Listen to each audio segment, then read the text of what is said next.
A dramatic turn of events. A local high-profile judge clears her good name.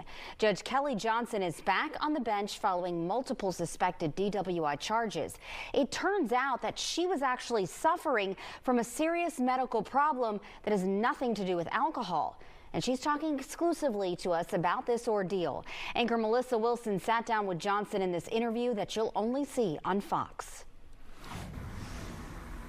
In the blink of an eye, a Valentine's Day outing turned into a life-altering event for Judge Kelli Johnson. I'd been out with friends at their house having just a wonderful dinner. I came home, got on a scooter without a helmet. Then a couple soon found her lying in the road and called 911 while riding this electric scooter that now lies crumpled under toys. The judge hit something in the road, flew off this scooter, and hit the pavement with such force that it knocked her unconscious. An ambulance raced her to the hospital. Judge Johnson doesn't remember anything until 24 hours later when she woke up in the hospital. The photos of her head injury are gruesome, yet show how serious her situation is, even after she got her staples out. I had a lot of healing to do on my head, but overall, I thought everything was fine. I thought I was over the worst part. And little did I know that in the months to follow, my whole life would be changed because of this. Initially, she thought she had recovered, but alarming symptoms began to surface. The first time I felt off, is the best way I can describe it, was about 2.5 months after I fell. I started having panic attacks, which I had never had before. The judge tried to carry on at work and at home with her children, all while going back to the hospital multiple times looking for help. And then after that, I started feeling physical manifestations to my body. I started myself feeling behavioral changes, but I didn't think anything was wrong with me. I just didn't understand inside myself what was going on. 2 months after the accident, she was pulled over for suspected DWI, once for driving too slowly, 2 months later for erratic behavior.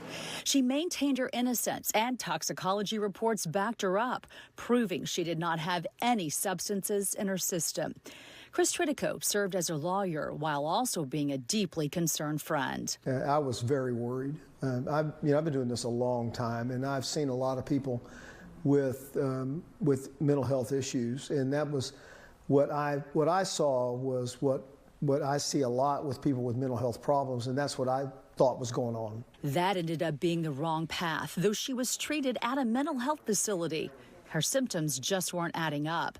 The uncertainty was paralyzing, affecting every aspect of her life. Finally, an unexpected diagnosis brought a glimmer of hope. You've got post-concussion syndrome. I was like, what's that? I've never heard of that. No doctor has ever even told me that that's even a thing. Turns out doctors realized her erratic behavior was prompted by her severe head injury. Now, armed with knowledge, these two were committed to raising awareness about the warning signs of head injuries. If a doctor, in the night that she was in the emergency room, if they'd have told her, if you'll watch out for this, in a couple of months, you might have this problem. If anyone had have told her that, she wouldn't have had any of these issues, because if her family had been warned, if she'd have been warned, she could have gotten the help immediately, because they would have known the signs, they'd have seen it coming, and she'd have taken action at the first onset of the symptoms, instead of everyone, including me, steering her in the wrong direction. Once Johnson got the diagnosis, she was able to simply rest and allow her brain to heal. Brain injuries steal pieces of you. They steal your identity.